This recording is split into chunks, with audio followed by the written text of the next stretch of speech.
Good morning, Met fans. How you doing today? Wasn't our trip to Boston fun? Hasn't the past week or so been absolutely delightful? Well, if you're like me, you may actually be counting the end of the days to the end of the season. It's gotten from bad to worse. But we kind of knew that with the schedule we had ahead of us. When we didn't take care of Pittsburgh, when we didn't take care of the Nationals, when we didn't take care of the Marlins, we knew this could be a long, long road. And it has become a long, long road. Now, for you fashion police out there, as I promised, I'll always wear a different hat. I have about 40, 50 of them. Of course, they'll be recycled during the off season. Wear one hat maybe 7 times a year and a different shirt. I probably have about 200 shirts. So anyway, this hat here, remember those Little League games they used to have? Yes. When the Mets, I think they played the Phillies in 2018. These were the hats they wore, along with those blue and orange uniforms where everyone had their nicknames on the back. Trying to think, was it the Todd Father, Thor, and I think Jacob DeGrom just had Jacob or Jake or something. It wasn't out of the wackiness that all the other ones had. But yeah, that was that. And today's shirt is the Jacob DeGrom All-Star Game shirt from 2015. You could tell I was a big Jacob DeGrom fan in 2015. I saw that man breaking through, and I think I just about bought just about every shirt that came out of Jacob DeGrom like 5, 6 years ago. Now I have so many I can't even buy any now because it's just repeating myself. And what is repeating himself? Well, it's the Mets. Another heartbreaker yesterday. I shouldn't say heartbreaker. They were just never in the ball game. And unfortunate thing is Taijuan Walker flopped again. Yes, speaking of Jacob DeGrom in the 2015 All-Star game, Taijuan Walker was our representative in the 2021 All-Star game. Hard to believe, isn't it? Well, his rough second half took a turn into Ugly-ville on Wednesday as the Red Sox smashed his pitches to all quarters of Fenway Park. It was nearly a repeat of what the Mets witnessed from Walker 2 starts earlier against the Yankees, when there was talk that he was tipping off pitches and a player whistling from the dugout was a possible signal. Now that everyone pushed that aside, saying, "Nah, they weren't tipping. He wasn't tipping off pitches." But who knows? Who knows? No one's ever going to tell you the truth when they're the opponent. Maybe the Yankees were onto something. But the difference this time was Walker didn't get to hang around for a redemption tour. He was yanked after just 2 innings in what became the Mets' 10th loss in 13 games. Yes, it's getting ugly. And they lost 12-5 to the wild card leading Red Sox, doing the crosstown rival Yankees no help at all. Now, at this point, it's almost difficult to remember Walker pitched with 2.66 ERA in the first half and was selected to the National League All-Star team. Since then, he has pitched to a 7.74 ERA, mostly a testament to the 20 homers he has surrendered since the All-Star break. And let's face it, he's just throwing too many balls over the plate. I think if I had an ounce of talent, I could probably hit a home run off him. He's giving up way too many homers. And when you give up homers like that, you're just not going to win, says Captain Obvious and myself. Now, the Yankees, who are among the teams battling for an AL wildcard berth, would have welcomed the help from the Mets over the past 2 games. With the Mets, now get this, our record is now 73-79. Let's not even talk about first place for wild card. I don't even think we're going to have a shot at 500. And the Mets just couldn't be bothered. They were actually overmatched. And we can see the difference now between the playoff teams and the Mets after watching St. Louis play against us, after watching Boston play against us, our games against the Braves earlier. We're just not as good as these teams. The Cardinals, I mean, they're just way better than us. So we have to really reevaluate the team in the offseason, see where we're going to be headed with this.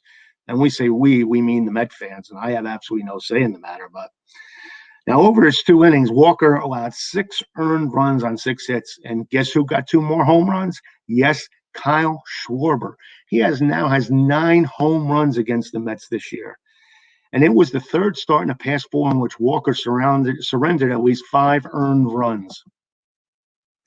Now, Walker, his night imploded in the 2nd inning when the Red Sox scored 4 runs, extending their lead to 6-1. Schwarber's 2nd homer of the game, a 3-run blast, was the gun punch in the inning, and even then I knew it was over. And I just said, hope Keith, Ron, and Gary can keep me entertained the rest of the way. And they always do. The Outburst got 9 homers in 10 games against the Mets this season. Now, it's ironic, he's done it with 2 different teams. The Red Sox acquired him from the Nationals at the trade deadline, but he was killing us when he was with the Nationals. So whether it's a divisional rivalry game or an interleague game, he's killing us. Now, Enrique Hernandez stroked an RBI double in the inning after Jose Iglesias had walked. The rally had started with Hunter Renfroe and his leadoff double. Now, Schwarber homered in the first inning to give the Red Sox their initial run. And J.D. Martinez, I love to watch that guy hit, except against the Mets. He knocked in another with a single after a walk to Xander Bogaerts and a Rafael Devers single. The game turned ugly for the Mets in the third. Martinez and Alex Verdugo doubled in succession to greet Trevor Williams, extending Boston's lead to 7-1 before Iglesias hit a Little League home run. Iglesias tripled off Kevin Parr's glove in right field, and Javier Baez's relay throw to third was wild, allowing Iglesias to score. The Red Sox got their lead to 10-1 the fourth. Oh my God, it got ugly early, didn't it? After Schwarber hit a bloop double and scored on Devers' double play grounder. Now, Pete Alonso's second homer in as many games. Hey, he's been the bright spot. He's smacking those homers. Hey, maybe Pete will hit 40 this year. That's something to root for while we're watching these games. A solo blast in the 7th inning highlighted the Met offense, and it was Alonso's 35th home run of the year. So Pete has really turned it around, and he is putting up some slugging numbers. That is for sure. And we just had a couple comments after my little dissertation from one Facebook user that says the Mets need to regroup for next year. It's going to take a little bit more than regrouping. We have to actually examine what we're going to be doing the rest of the way, and the Cardinals won't be caught. It was funny you mentioned that because I was listening to Sirius Radio, Steve Phillips, this morning. He said the way it's going, the Cardinals may never lose a game. He said that sarcastically, but man, has that team turned it on. And I knew with that core, with Arenado and Goldschmidt, and they just have good players at every position. And sometimes you don't need superstars at every position, but the Cardinals are just solid at every position. And you call it mythical if you want, but the Cardinal way always seems to come to the forefront. They play solid, fundamental baseball year in, year out. The Dodgers, the Yankees, they just have guys, and they'll win their 80 minimum, finish over 500 all the time, always have winning years. And the Cardinals are one of those teams, and they don't have the bankroll of the Mets or the Yankees. So what they're doing is totally amazing. Now, what's amazing is, well, it's not amazing because we thought he would have been back like April, May, June, July. It's been going on, and then he got COVID. Well, Noah Syndergaard's return was just perfect Wednesday. So, yes, he did return. But I said he should have pitched an inning with the Mets because these games are meaningless until they're not eliminated. So I could say, okay, don't bring him up. But he could have pitched an inning for the Mets anyway in the major leagues. But instead, he did get his first minor league appearance since resetting his rehab for a second time. The Mets right-hander retired all 3 batters he faced as the opener for AAA Syracuse. And I think that's what the Mets have to do with him. Just have him as an opener. If you're going to put him in a relief position, Thor's too much of a competitor. He'll blow his arm out, and he can't throw curves or sliders. So just let him pitch as an opener if they come back. But like I said, he retired all 3 batters he faced as the opener for AAA Syracuse at Scranton Wilkes-Barre. And he was replaced for the second inning by, remember this guy, Robert Gsellman. Yes. Jacob deGrom light. Remember what? That's an old joke. So old, I won't even repeat it. Mets manager Louis Rojas has indicated that Syndergaard might pitch again for Syracuse in the coming days before rejoining the major league club, though our beloved Metropolitans in the bullpen are possibly being used as an opener. Now, Syndergaard last appeared in the game for the Mets on September 29, 2019. He underwent Tommy John surgery in March of the following year and has been rehabbing ever since. I can't even remember what Thor looks like when he pitches. It's been that long. And his most recent setback came when he tested positive for COVID-19 in late August. And that really put the nail in the coffin for any type of momentum Thor could have gained. Now, remember this, when you're this late in the season, you have to really think back. But back in June, the Mets were hoping Syndergaard would pitch. But that rehab assignment ended prematurely because of the right elbow discomfort. Syndergaard had been advised medically to limit himself to fastballs and changeups for the rest of this season, avoiding his slider and curveball. Now, Jacob deGrom played catch in the outfield for Wednesday's 12-5 loss at Fenway Park. Oh, in a perfect world, wouldn't it have been nice if we had deGrom and Thor this year? And he's expected to throw a side session Friday in Milwaukee. The Mets will then determine whether DeGrom should face hitters in live batting practice or potentially activating him at some point in the final week for a short outing. DeGrom, who last pitched July 7th, is returning from a right elbow sprain that followed forearm tightness. And as we mentioned, Pete Alonso has been a beast. Now, he hit a solo home run going 1 for 5 to extend his road hitting streak to 17 games. Not bad, Polar Bear. And that goes back to August 16th. Now, over that stretch entering Wednesday, he was hitting .371 with 7 homers and 17 RBIs and a 1.308 OPS. Now, the franchise record is Jose Reyes' 24-game hitting streak, which was established in 2010. Now, I'm trying to get out the abacus. I don't think there's enough games for him to do that this year. So if he does it, it would have to carry over into next year if Pete has any shot at breaking the road hitting streak that Jose Reyes set. Well, we got another comment coming in. The downfall of the Mets came, 1, losing DeGrom for the season. I agree 100%. That was the biggest downfall for the Metropolitans. 2, no return of Thor. And like I said, anything with Thor would have been a plus, and I really would have liked to see him pitch sometime this year. Robinson's Cano's missing presence in the lineup. And he did have that one solid year with the Mets last year when he came back. So maybe he was back in the groove, but we'll see. And I have a feeling if he's just a DH next year, I'm assuming the National League will have a DH. Things will be better with Cano as a DH. So he's a pure hitter, no matter what. Even at age 40, you see these guys hitting. Look at, oh my God, what's the guy's name that hits all those home runs? Used to be a Twin. Oh my God, now he's in Atlanta. Oh my God. I'm blank. I'm drawing a blank. And the massive decline of Michael Conforto. And I agree with you about Michael Conforto. This has been 1 year. It's not been a 2 month or 3 months. So granted, he's been hot the last month of the season, but he is at best, just an average player. Our Facebook user says Nelson Cruz. Thank you. And did you know that Nelson Cruz was originally drafted by the Mets? Are you they? Now I feel like the Padres, with all the players they've given up all the years. And obviously, Walker's second half collapse was awful. And I agree 100%. I didn't expect him to pitch the way he did the first half of the year, but no way did I expect him to pitch the way he did in the second half of the year. So whoever the Facebook user is, thanks for all those great comments. I appreciate it. And speaking of Michael Conforto, his massive downfall is, what are we going to do with him? What? I mean, is he teasing us? Do we really, when you think about it, outfielders are probably the most plentiful asset you can get in the major leagues. I mean, look at Atlanta. They retooled the trade deadline with the right outfield moves. So part of me always likes to root for these guys who are career Mets, and Conforto's been nothing but a Met. He's brought up by the Mets, and all the hype coming to the organization in 2015. I'd love to see him remain a Met, but you don't want to mortgage big money that could be applied elsewhere. And the other thing, too, is if we do lose Conforto and we do give him a qualifying offer, don't we get a number 1 draft pick? And the reason why I say that is with all the technology and scouting and advanced statistics, I think number 1 picks are becoming more and more valuable. They are panning out because of all the number crunching and scouting you could do now. But let's face it, Conforto never really got too hot in 2021.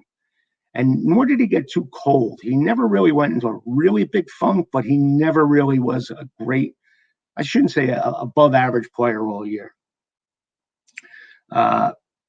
So these little in-between sensations that he teased us with, I'm not sure if that's enough to sell me on Conforto. He's a decent, sometimes he flubs balls in the outfield. He's got a decent arm. He's not a bad fielder out there. So it's not his defense that's going to hurt us. What we need from Conforto is his offense. And we were waiting for, he had his injuries too, just like everybody else this year. I'm sure a lot of teams had injuries. I don't follow other teams as much as the Mets, but I'm sure every team suffered the injuries. I know the Yankees did and what have you. But Conforto didn't start Wednesday against lefty Chris Sale. It's sort of like Randy Johnson with John Kruk, save his life, I guess. But the telltale sign there was McNeil and Nimmo did. Now, Nimmo, I said, is just an on-base machine. So even if he can't hit a tough left-hander, he'll scrape and fight.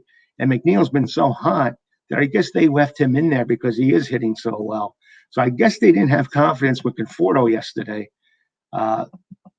Rojas basically said it just wasn't a good matchup for him. So what are you going to do? He has cooled off after a hot August, which was his best month by far and away in 2021. And as Conforto's underlying metrics and some health and injury issues combined with the realities of the upcoming market might very well convince prospective suitors that he is not a falling stock despite falling production. Now, when it comes to free agency, I see 75% of free agent signings you make are horrible. So if someone wants to sign Conforto, they're taking a big chance if they're going to offer him big bucks. Now, I believe his agent is Scott Boras. So if it is, they'll dangle him out there until March or whatever. And I think the Mets really do have to make plans before then. I think the qualifying offer should be out there, but somehow I think a Boras agent is not going to take a qualifying offer. So these are the scenarios, I think, for Conforto. The best case is he puts together a 5th consecutive season of stellar offensive production, qualifying for his 2nd All-Star game, and galvanizing Met fans to rally for his retention. That's if he stays. Cohen gladly gives Conforto the Springer deal, matching the 6-year, $150 million package the Blue Jays gave to Springer, outbidding the Mets. And probably the worst case scenario for Michael Conforto is they've rode this track with him a while, and it still can't be ruled out altogether that he just isn't going to be the same player he was.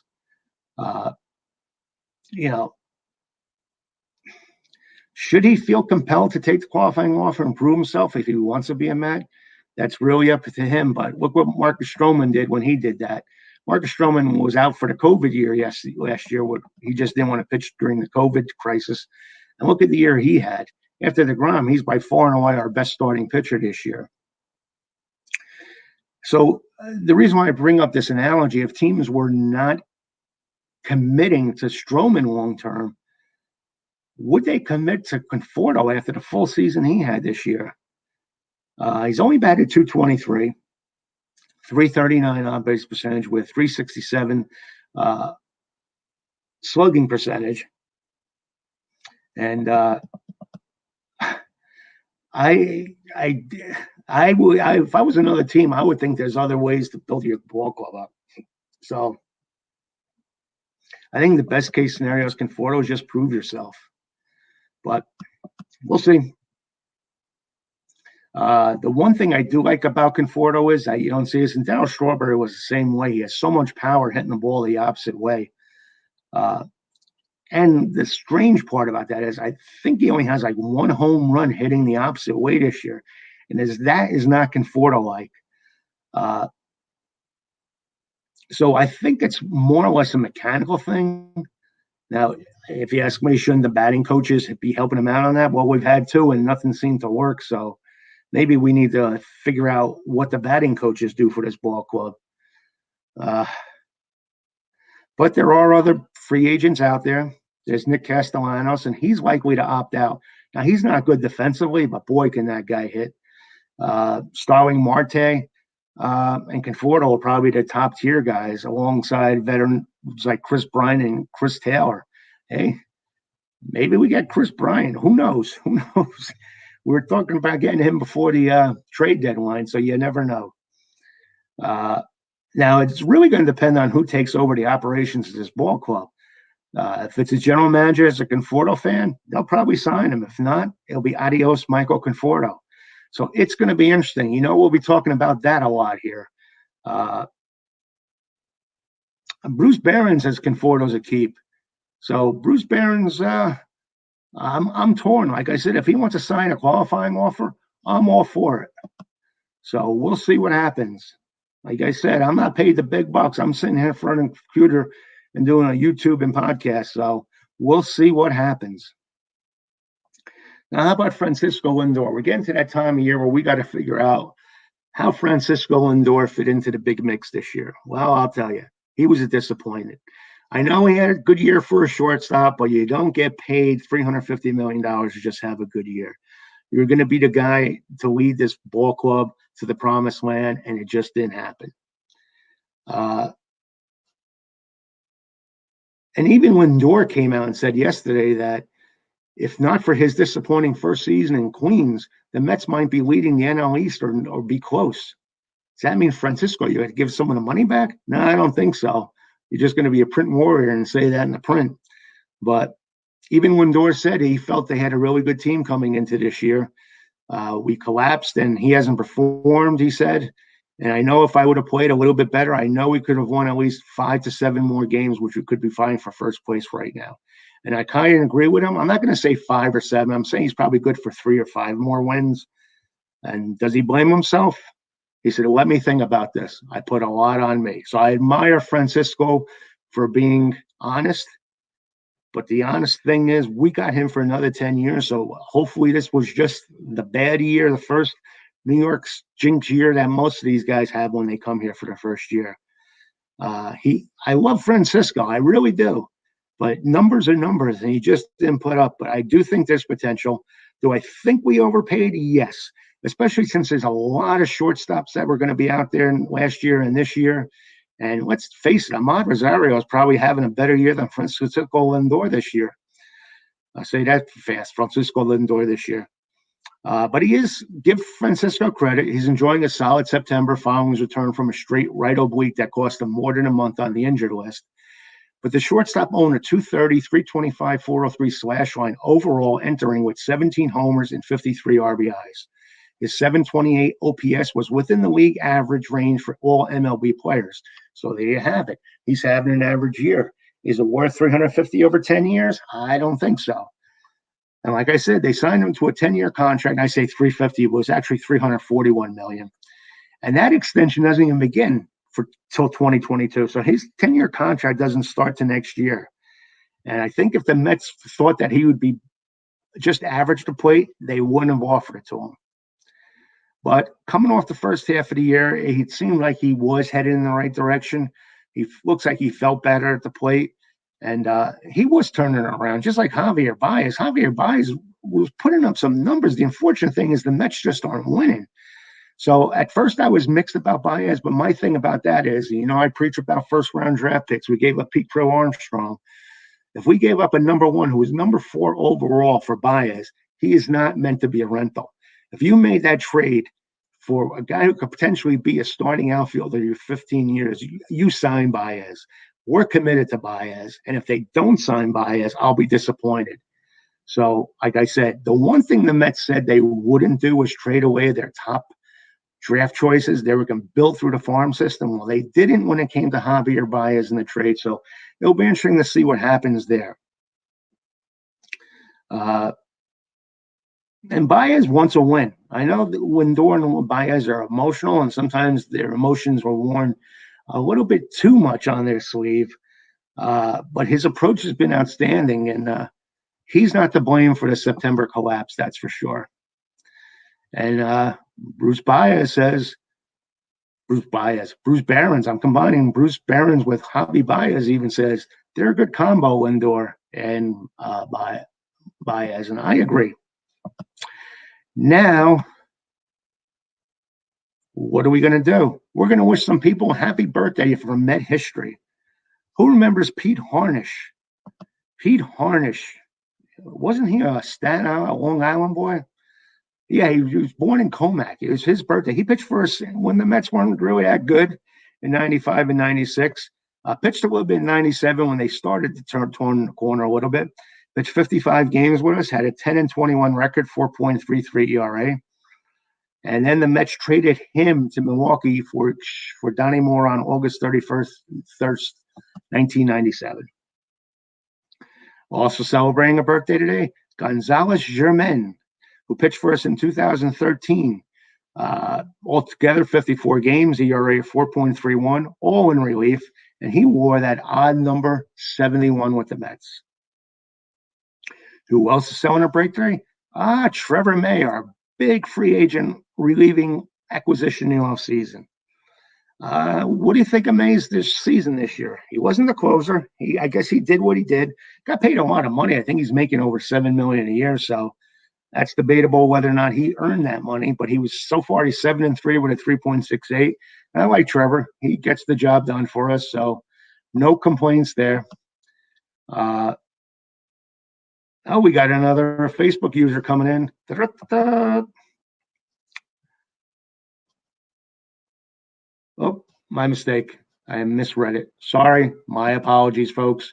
But what we want to do is go back to better days. And cheers to better days.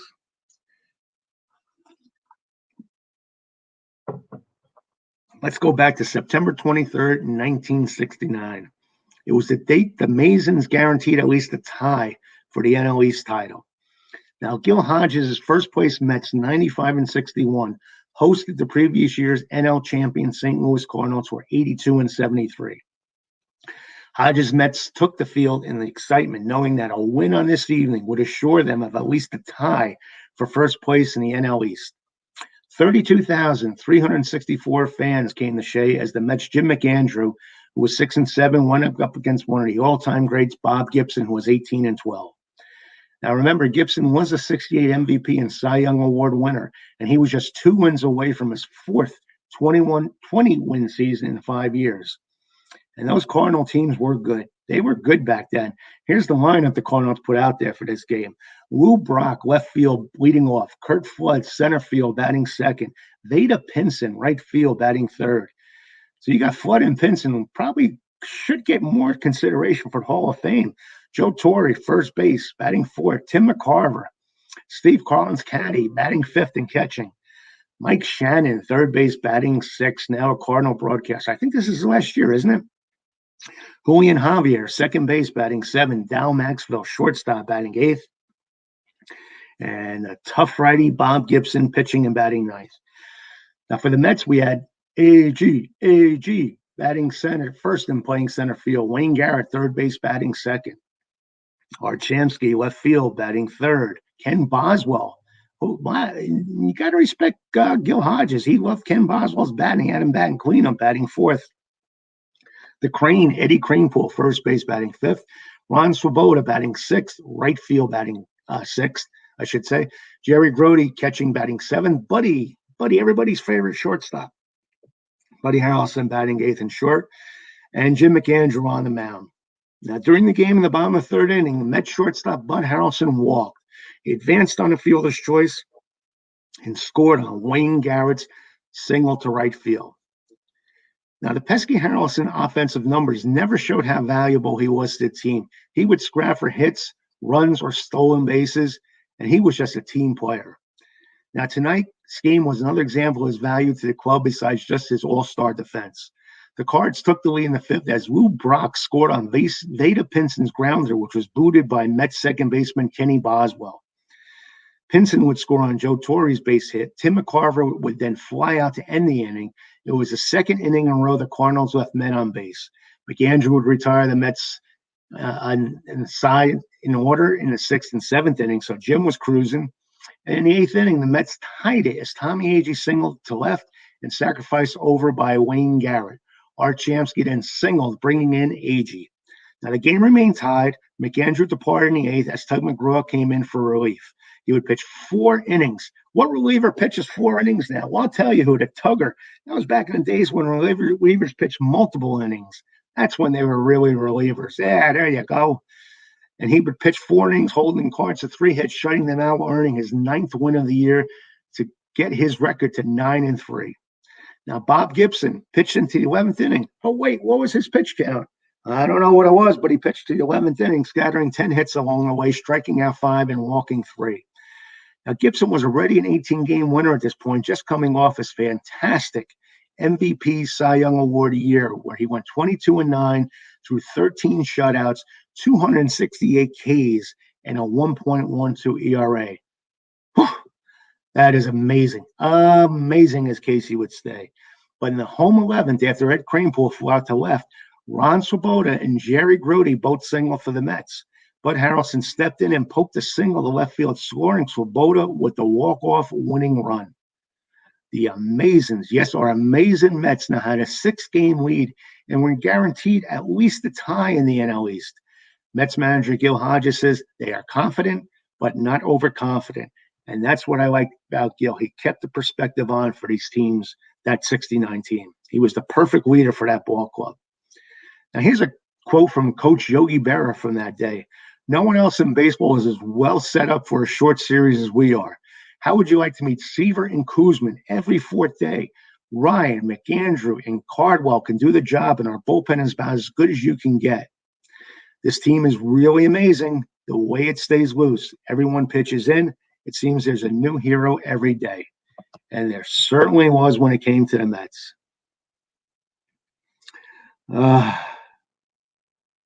Good times.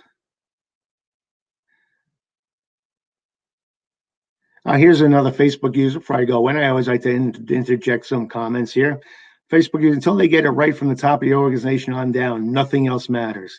Same for any business, and I agree.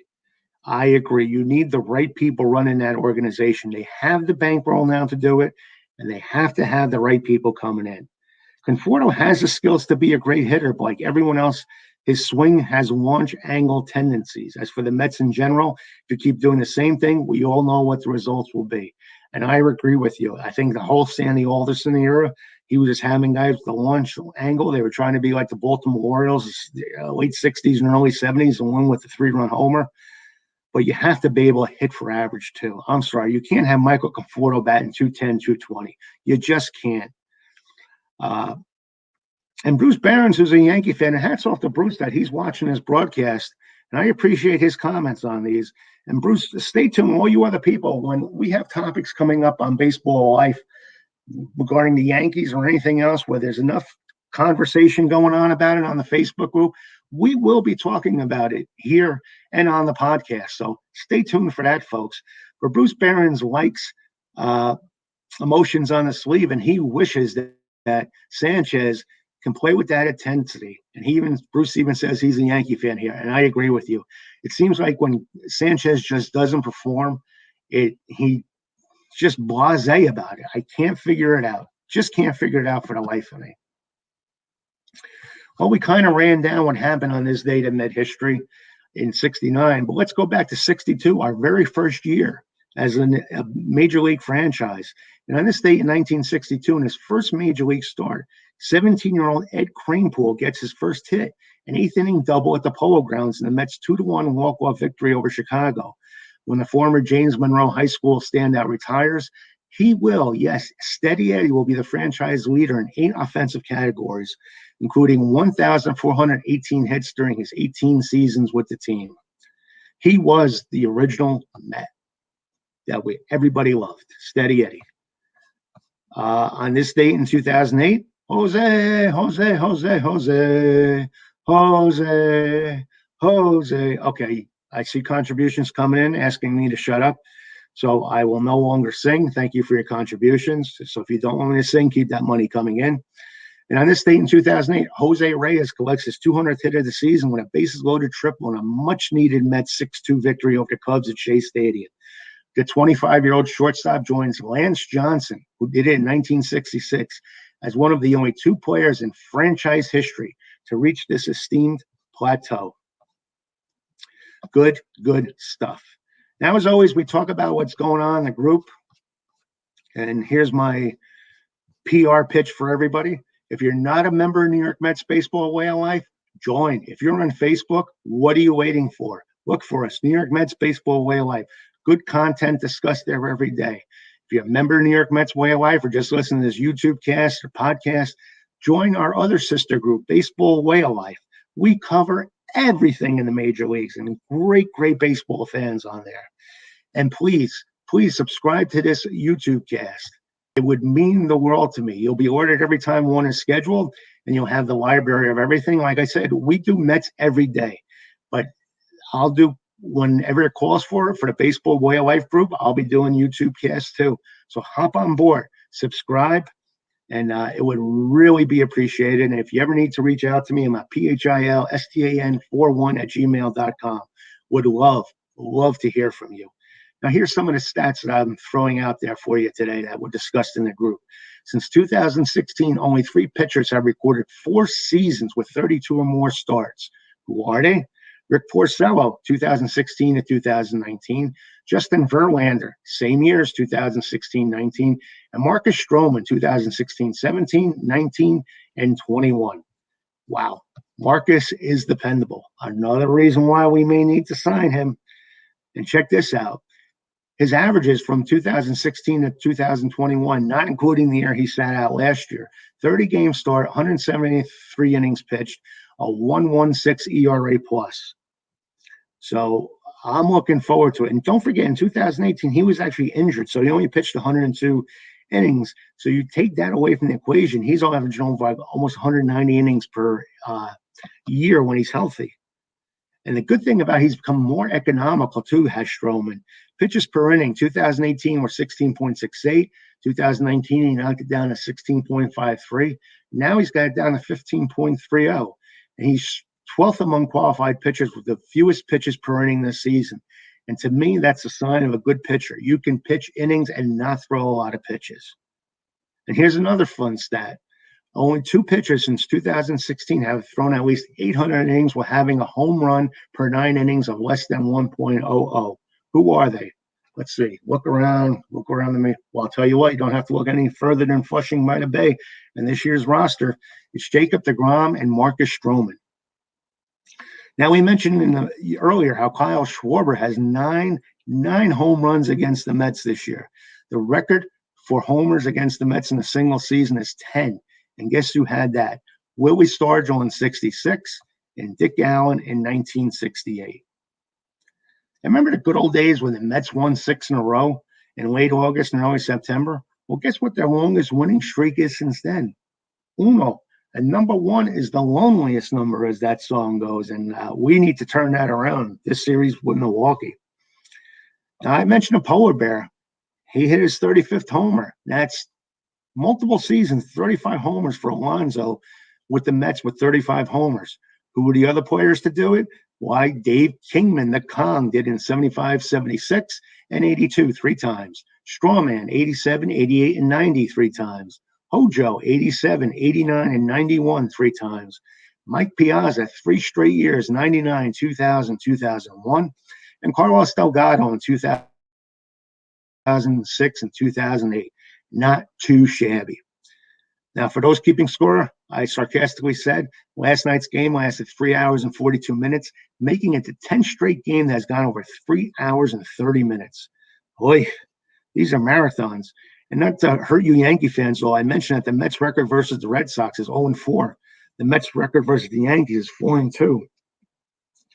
So if the Yankees don't make the playoffs and the Red Sox get in, you might want to blame the Mets a little bit.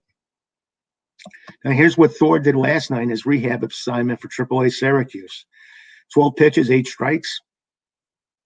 His fastball was 95 miles per hour, and his changeup was around 88. And he got 3 outs, a fly out, a ground out, and a ground out. So that was good to see. And close your ears if you don't want to hear this Taijuan Walker stat. In the second half, 57 innings pitched, 49 earned runs, 7.74 ERA, and 20 homers. Oy. Now, certainly his innings workload has played a big part in his regression in the second half of the 2021 season. 67.1 combined innings pitched from 2018 and 2020. So it could be just a dead arm. Some may think he's tipping off pitches. I don't know. But because of his downfall in the second half, he now has the largest discrepancy between ERA between the first half and the second half by a Met pitcher. His ERA in the second half is 3.17 higher than it was in the first half this year. Who are the other victims? I'll give you their numbers. Pedro Estacio, 2002, plus 2.21. John Main in 2007, plus 1.62. Frank Viola, 91, 1.56. And Tom Glavine in 2004, 1.46. So you can see this discrepancy for Walker is of historic Met proportions. Now, like I said, Mets got swept yesterday. Now they've lost 7 out of 8 and are 73 and 79 on the season. And some of you may be glad that there's only 10 games left. But you know, it's Chris Sale, yesterday's pitcher, very well. How about Francisco Lindor? He has a .429 batting average and 29 plate appearances and gets Chris Sale in his career. And that's the highest batting average for any batter that's faced Sale at least 20 times. Amazing.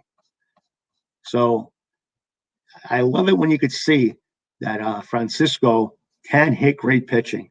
Then I asked, because it was Wally Backman's birthday, I said, what's the first thing that pops in your head when I mentioned Wally Backman? Sam Giordano said, played hard, winner. Glenn Scher, big Ranger fan, said, Long Island Ducks manager. Vincent Martell just put a picture of him in a Ducks uniform. That said it all. And Rob Godamowitz says, booze. And then I asked, should Jeff McNeil, I did a poll, should Jeff McNeil be an everyday player in the 2022 Met lineup? A lot of you guys are shaking your heads. 2/3 of you said no. Very interesting. And that's, like I said, that's some of the good stuff we were talking about in the group all the time. So please do join. We're on Facebook, New York Mets Baseball Way of Life, and please do subscribe to this YouTube cast. Now, as we do all the time, we bring out our Jeopardy and trivia question of the day. Who is ready? Who's ready? Okay, I see who's out there now. Let me just check again, make sure you guys are all checked in here before I go on here. Okay, got it. Perfect. Okay. Here's today's trivia question. Who hit the Mets' first walk-off home run in their history? Give a few seconds to think about that one. In the meantime, I'll give you the Jeopardy clue. Traded with Jamie Callahan and Steven Nagosic by the Boston Red Sox to New York Mets in exchange for Addison Reed on July 31st, 2017. And he wore number 46 as a Met. That's your Jeopardy clues for today. I'm going to have a sip of my Joe here. I'm entitled, right? I've been yapping for a while.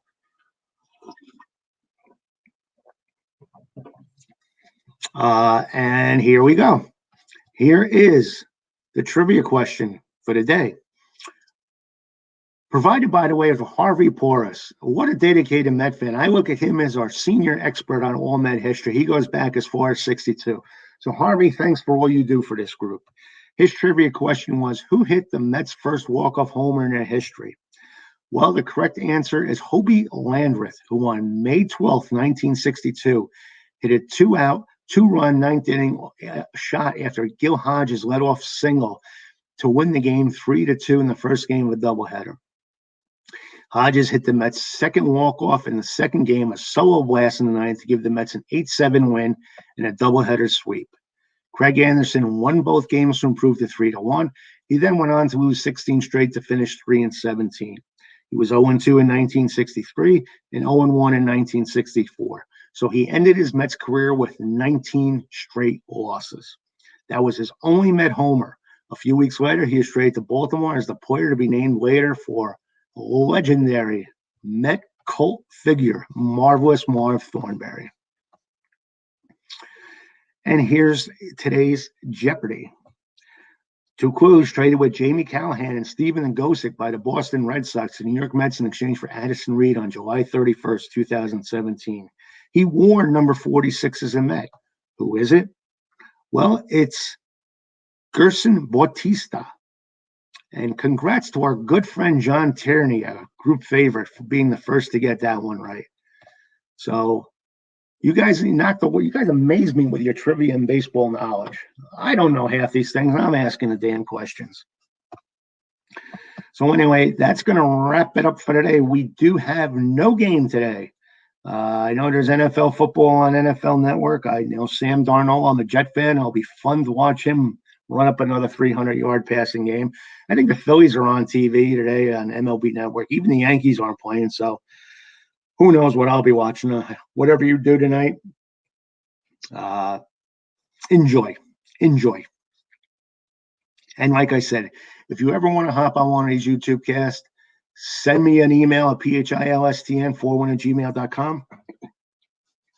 Like I said, we do one a day for the Mets every day. And when a situation presents itself, we do them for Baseball Way of Life too. Sometimes we don't do any if there's no current hot topic that people aren't really steaming about. But if there's multiple, we even may do multiple Baseball Way of Life broadcasts too. So that's it for today. It's supposed to rain, so stay dry in this area. And if wherever you are in this great country of ours called America, enjoy your day. Check in tomorrow. We'll be back with some more, as Chuck Barris used to say, more great Mets stuff. So thanks again for watching. You guys mean the world to me, and we'll talk again tomorrow. God bless you.